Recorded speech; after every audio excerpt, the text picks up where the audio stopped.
Assalamualaikum warahmatullahi wabarakatuh. Hai, halo semua mahasiswa gizi UIN Wali Songo, apa kabar? Kita jumpa lagi semenjak diberlakukannya work from home atau study from home. Kita sudah melakukan kuliah online selama 3 minggu. Ada yang kangen sama saya? Halo 6A, halo kelas 6B, halo kelas 6C. Kita ketemu lagi di mata kuliah Nutrition Care Process yang selama ini kita lakukan melalui WhatsApp group, kemudian melalui Google Classroom juga. Tapi sepertinya saya kurang puas untuk memberikan penjelasan hanya melalui WhatsApp group. Akhirnya saya berinisiatif untuk membuat video ini dan menerangkan slide by slide via video sehingga kalian bisa mencerna materi dengan baik. Sebentar, itu yang di belakang siapa? Anjis sudah. Masker wajahmu itu tolong dibuka ya, itu masker mentimunmu juga dibuka ya. Wajahmu sudah mulus, 3 minggu nggak kena sinar matahari, mampu membuat wajahmu jadi lebih mulus. Oke Anjis, oke dibuka biar lebih segar lihat saya. Oke, itu yang di belakang lagi siapa? Okta jangan merem, lihat videonya sambil melek. Oke, supaya lebih paham. Itu siapa yang di belakang sana itu? Hanif sama siapa? Duduknya bersebelahan sama Nabila ya? Ayo tolong agak geser, jaraknya 2 meter ya. Kita social distancing, ingat. Nggak boleh deket-deket. Oke, yang di belakang itu siapa lagi? Vicky mau kemana itu Vicky? Ke kamar mandi lagi? Oke, boleh. Boleh ke kamar mandi dulu. Nanti balik lagi, ikuti channel saya lagi ya. Oke. Nah, pada kesempatan ini, saya akan membawakan materi pada mata kuliah Nutrition Care Process tentang nutrisi parenteral. Materi ini sangat penting diketahui oleh ahli gizi karena nutrisi parenteral itu memiliki pengaruh terhadap kebutuhan energi dan kebutuhan cairan pasien yang nantinya akan diberikan melalui oral atau enteral. Oke, simak terus video ini sampai habis supaya kalian paham. Ini menjadi bekal kalian untuk nanti praktik dan seterusnya. Dan jangan lupa subscribe ya.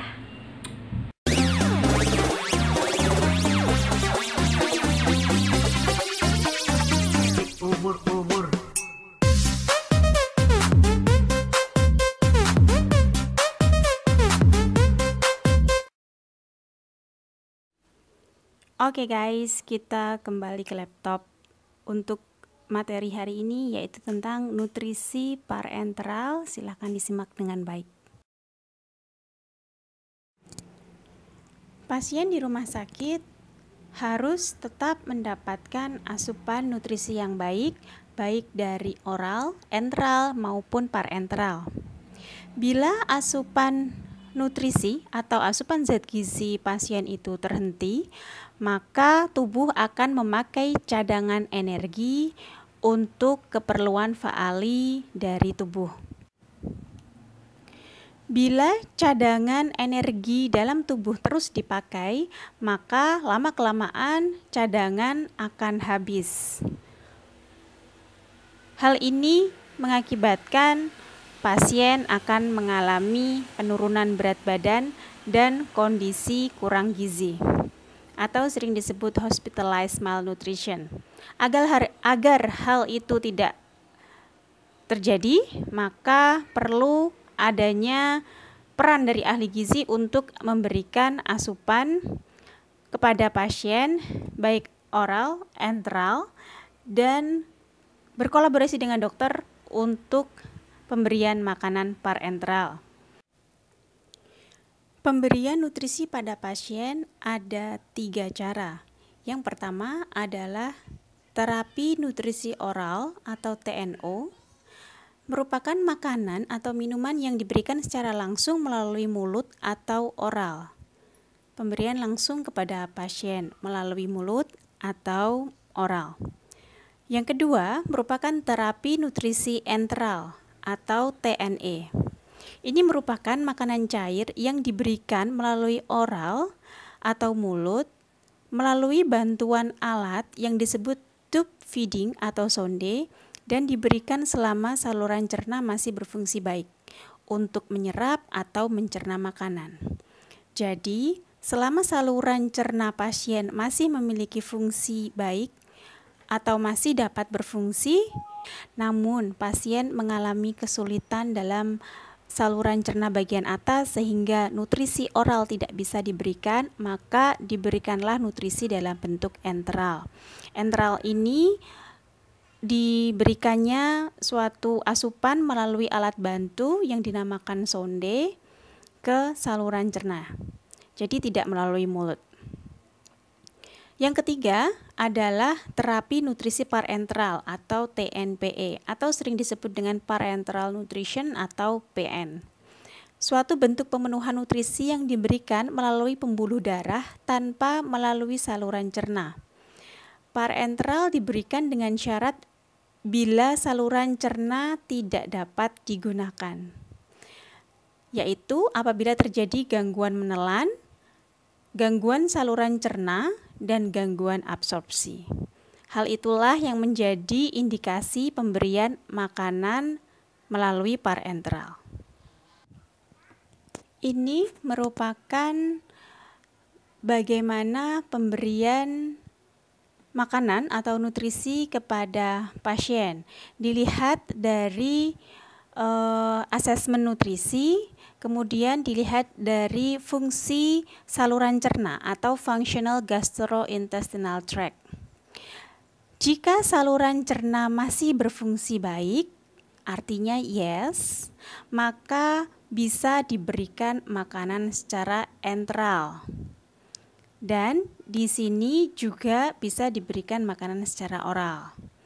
Makanan enteral ini untuk pemberian jangka panjang bisa digunakan metode gastrostomi atau jejunostomi, sedangkan untuk yang jangka pendek atau short term dapat menggunakan nasogastrik, nasoduodenal atau nasojejunal. Kemudian dari situ kita akan melihat fungsi dari saluran cernanya kembali. Jika masih normal, maka diberikan nutrisi atau zat gizi standar. Jika terjadi masalah atau gangguan, maka diberikan formula khusus. Kembali ke awal, jika pasien memiliki gangguan pada saluran cerna, artinya no, fungsi gastrointestinalnya terganggu atau fungsi saluran cernanya terganggu, berarti masuk ke sini, maka pasien tersebut akan mendapatkan nutrisi parenteral. Nutrisi parenteral itu ada yang dalam jangka pendek, ada yang jangka panjang. Untuk yang jangka pendek dinamakan parenteral nutrisi perifer atau peripheral parenteral nutrition. Kemudian untuk yang pemberian parenteral jangka panjang disebut central parenteral nutrition. Dari keduanya ini kita akan melihat fungsi saluran cernanya kembali. Jika masih belum baik saluran cernanya, maka masuknya ke sini no, maka kita lanjutkan untuk nutrisi parenteralnya. Jika ada perbaikan saluran cerna, maka yes, maka kita lanjut ditambahkan pemberian melalui enteral. Sebisa mungkin pasien diberikan asupan nutrisi ke dalam saluran cernanya. Jadi sebisa mungkin tetap diberikan enteral atau oral, karena saluran cerna yang tidak digunakan dalam jangka waktu tertentu akan menimbulkan beberapa efek samping, yaitu akan ada perkembangan bakteri yang bisa merugikan saluran cerna, kemudian akan mengalami atrofi pada permukaan saluran cerna dan akan ada penurunan sekresi dari enzim pencernaan, seperti itu. Tujuan pemberian nutrisi parenteral adalah mengganti dan mempertahankan nutrisi-nutrisi penting tubuh melalui infus intravena ketika dan hanya ketika pemberian makanan secara oral bersifat kontraindikasi atau tidak mencukupi. Jadi nutrisi parenteral itu diberikan untuk mencukupi sebagian atau secara total pemenuhan kebutuhan zat gizi tubuh. Zat gizi untuk nutrisi parenteral terdiri dari zat gizi makro dan zat gizi mikro. Untuk zat gizi makro terdiri dari karbohidrat yang biasanya dalam bentuk dextrose, asam amino atau protein, lipid atau lemak. Kemudian untuk zat gizi mikro terdiri dari vitamin dan mineral. Kemudian ada juga zat gizi tambahan. Teknik pemberian makanan parenteral yang pertama disebut dengan parenteral sentral atau pemberian nutrisi parenteral secara sentral atau central vein nutrition atau sering disebut dengan total parenteral nutrition atau TPN. Pemberian parenteral secara sentral ini indikasinya adalah apabila pasien membutuhkan energi dalam jumlah yang tinggi dan pasien tersebut membutuhkan nutrisi parenteral itu dalam jangka waktu yang lama. Kemudian pemberian nutrisi parenteral ini melalui vena jugularis eksterna dan interna. Komposisi zat gizi pada parenteral sentral ini terdiri dari karbohidrat 50%, lemak 30-40%, dan protein 10-20%. Kemudian untuk parenteral sentral memiliki tingkat komplikasi yang lebih besar dibandingkan nutrisi parenteral yang perifer. Ini adalah gambar pemberian nutrisi parenteral sentral. Jadi, nutrisinya diberikan melalui vena jugularis yang ada di dekat jantung. Yang kedua adalah parenteral perifer atau peripheral parenteral nutrition atau PPN. Nutrisi parenteral yang parenteral perifer merupakan nutrisi yang tidak penuh, hanya mengandung sebagian zat gizi pasien dan hanya digunakan jangka pendek. Jadi untuk nutrisi yang parenteral perifer itu hanya mengandung sebagian zat gizi. Jadi bukan semua zat gizi ada. Dalam hal ini adalah makronutrien dan mikronutrien ada semua pada nutrisi parenteral ini. Jadi hanya nutrisi atau zat gizi yang dibutuhkan saja yang ditambahkan. Pemberian parenteral perifer ini melalui vena perifer. Sumber utama energi adalah dari emulsi lemak. Energi berupa karbohidrat atau dextrose sebesar 5-10%, protein sebesar 1-2 gram per kilogram berat badan, kemudian emulsi lemak hampir memenuhi 50% energi. Jadi untuk nutrisi parenteral perifer sebagian besar atau 50% terdiri dari lemak. Energinya berasal dari lemak. Densitas energinya sekitar 0,5 sampai 0,7 kalori per mililiter. Akses optimal pada vena tangan dan kaki secara perkutan dan komplikasi pada parenteral perifer ini lebih kecil. Ini merupakan gambar parenteral yang diberikan secara perifer, yaitu melalui infus pada vena, bisa di tangan atau di kaki. Ini yang sering kita lihat pada pasien ketika kita menjenguk pasien di rumah sakit, diberikan infus, inilah yang dinamakan parenteral perifer. Jadi, perbedaan mendasar dari parenteral sentral dengan parenteral perifer adalah untuk parenteral yang sentral diberikan kepada pasien yang membutuhkan energi dalam jumlah yang tinggi dan dalam jangka waktu yang lama.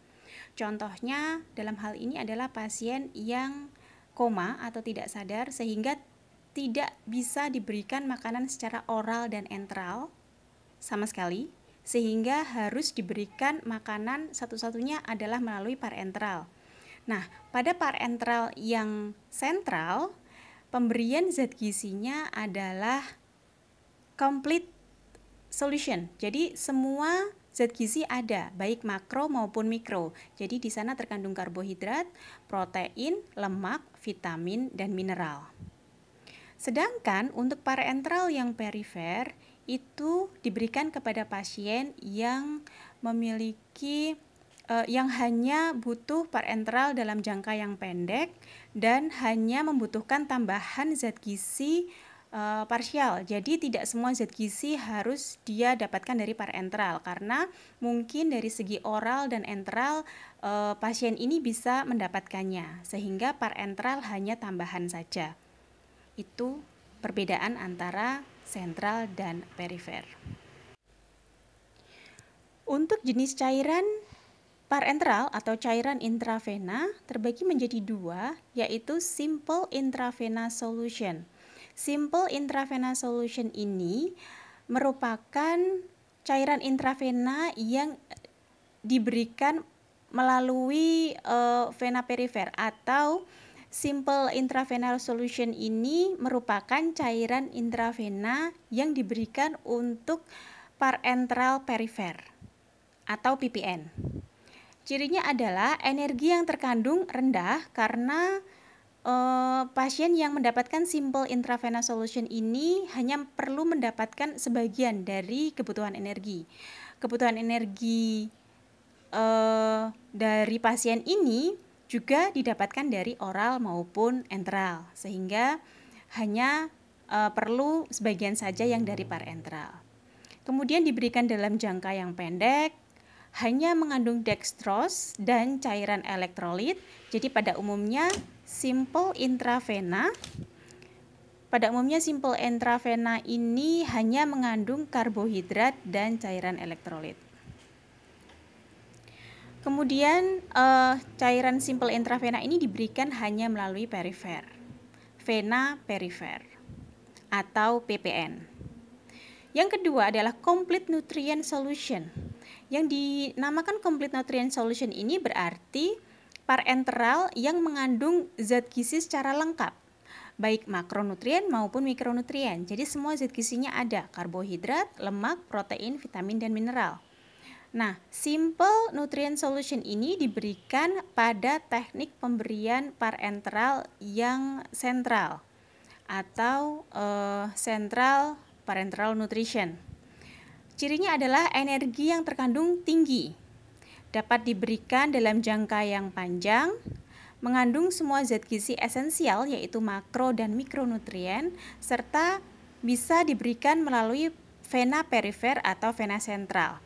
Nah, complete nutrient solution ini bisa juga diberikan secara vena perifer. Tidak semuanya harus diberikan melalui sentral. Namun, jika diberikan melalui vena perifer atau perifer parenteral nutrition atau PPN, maka jangka waktu yang bisa diberikan hanya dalam jangka pendek saja, tidak bisa diberikan dalam jangka panjang.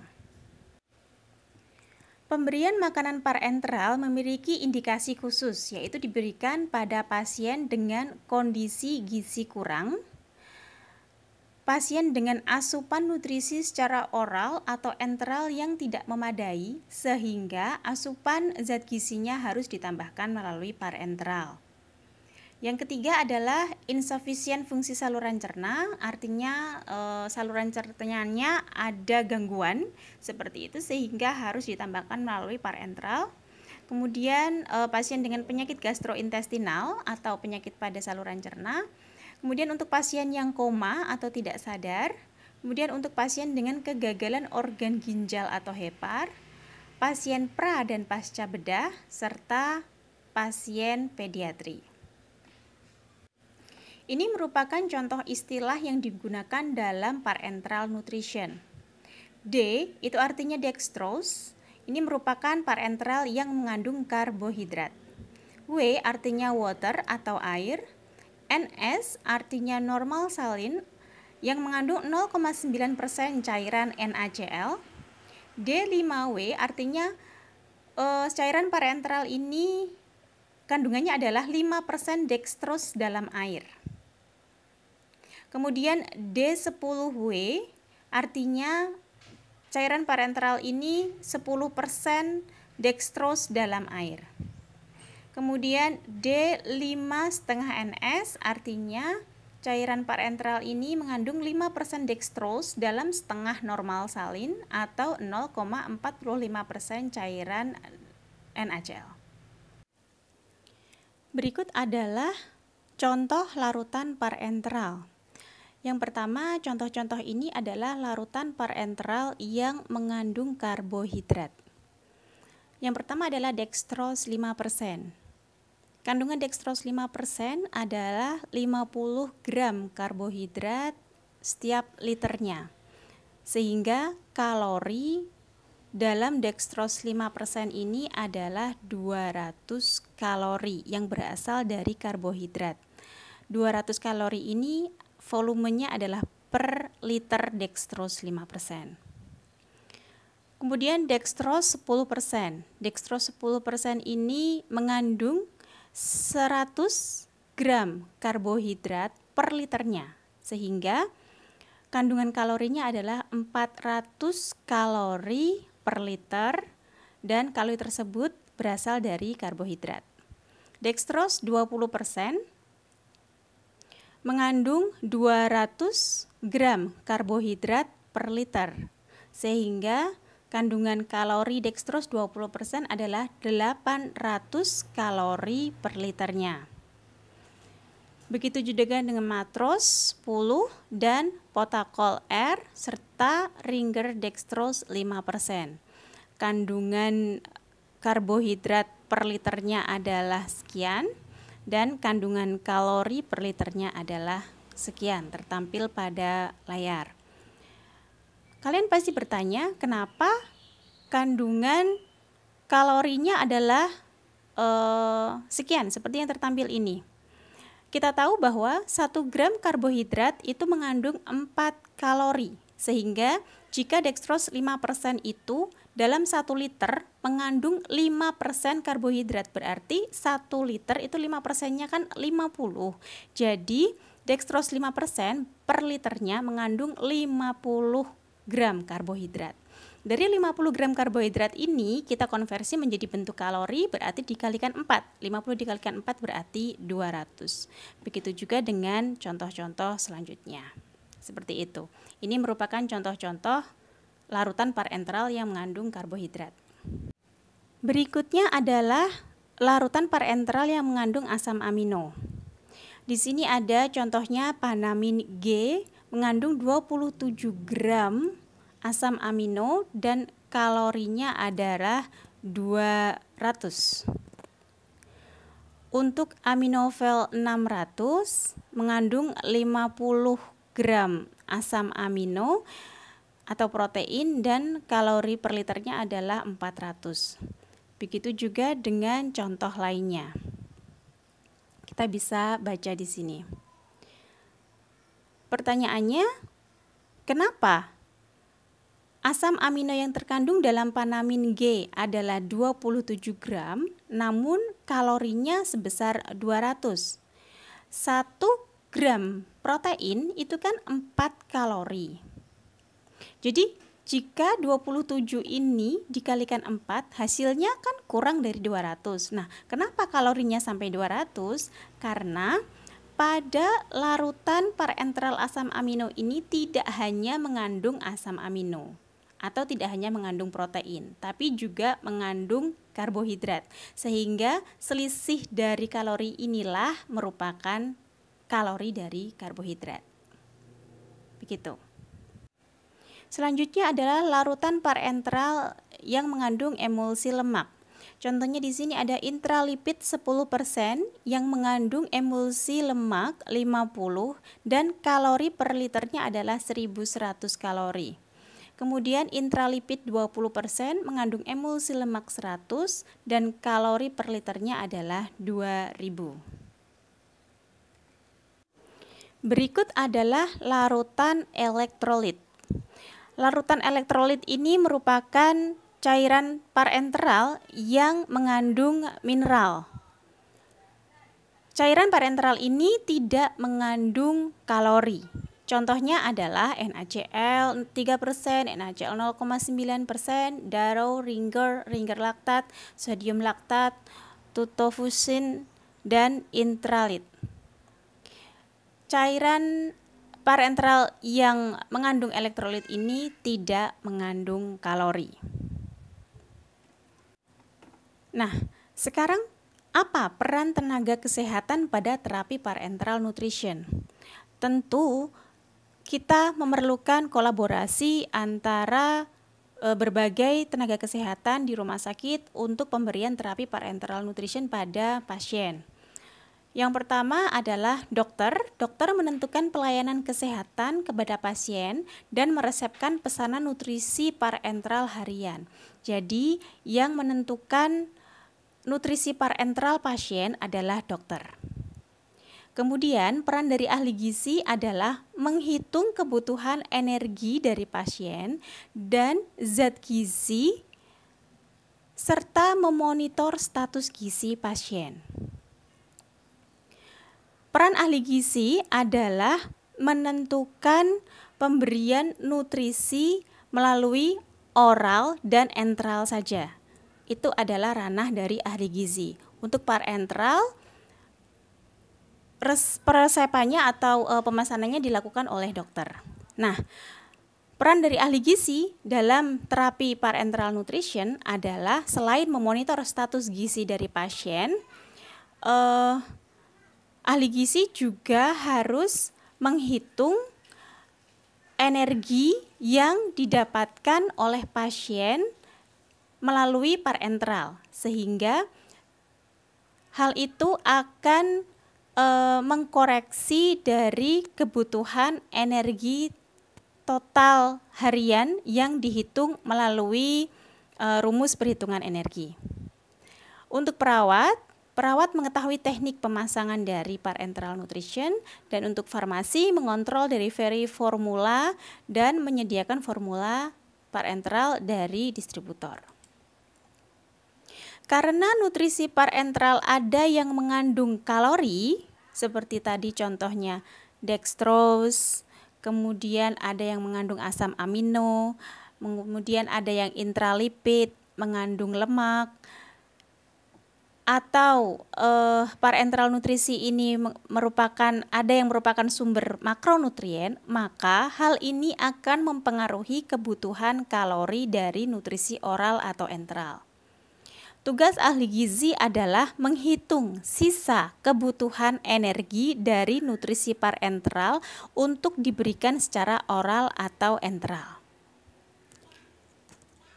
Maksudnya adalah jika seorang pasien dihitung kebutuhan energinya oleh ahli gizi, misal pasien tersebut membutuhkan 2000 kalori. Ternyata pasien itu juga mendapatkan nutrisi parenteral dextrose sebesar 500 kalori dari parenteral. Berarti ahli gizi memberikan nutrisi oral atau enteral pada pasien tersebut adalah sisanya 2000 dikurangi 500, karena yang 500 sudah didapatkan dari parenteral. Jangan sampai kita lupa untuk mengurangi nutrisi yang didapatkan dari parenteral, sehingga nanti akan timbul masalah overnutrition atau pemberian energi yang berlebih karena didapatkan dari oral dan juga dari parenteral. Berikut adalah contoh kasus untuk menghitung sisa kebutuhan energi pasien untuk diberikan secara oral atau enteral. Contoh kasusnya adalah seorang pasien laki-laki usia 50 tahun, berat badannya 65 kg, tinggi badannya 160 cm, mendapatkan terapi parenteral dextrose 10% sebanyak 1000 cc dalam 24 jam. Urin pasien dalam 1 kali 24 jam adalah 2000 cc. Pasien memiliki aktivitas bed rest dengan faktor stres 1,2. Pertanyaannya adalah berapa kebutuhan gizi untuk nutrisi oral atau enteral pasien ini? karena oral dan enteral merupakan ranah yang akan diberikan oleh ahli gizi. Jawabannya adalah kita hitung dulu berat badan idealnya untuk menentukan kebutuhan energinya. Berat badan ideal digunakan dengan rumus tinggi badan dikurangi 100 dikurangi 10%, berarti ketemu 54 kg berat badan ideal pasien ini. Kemudian ketika dihitung menggunakan rumus Mifflin, ditemukan kebutuhan energi total dari pasien ini adalah 1709 kalori.